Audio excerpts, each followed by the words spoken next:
বেশ কয়েকজন আমাকে মেসেজ করছিলে বা আমার নানান ভিডিওতে কমেন্ট করেছো যে আমি পাখিগুলোকে ছাড়ি কি না। তো দেখো, ওদেরকে আমি কি সুন্দর ছেড়ে দিই।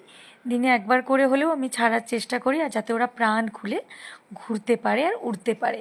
ওদের যতটা মনের ইচ্ছে ওরা উড়ে নেয় আর ভীষণ মজা পায়। তো যখন ওরা এরকম উড়তে থাকে, ঘোরাঘুরি করে, খেলা করে ঘরের মধ্যে, তখন ওকে যতই ডাকো না কেন নাম ধরে, দেখবে তোমার দিকে তাকিয়ে, কিন্তু কিছুতেই নেমে আসবে না। তার সাথে সাথে একটা মজার খেলাও ভীষণ শিখেছে, সেটাও আমি তোমাদের সঙ্গে শেয়ার করব একবার। কী যে ভালো লাগে না। আর এই তিনজন, ওরা তো তিনজনই, তোমরা যারা প্রথম থেকে ভিডিও দেখছো জানো আমার তিনটেই বাচ্চা ডিম ফুটে হয়েছিল।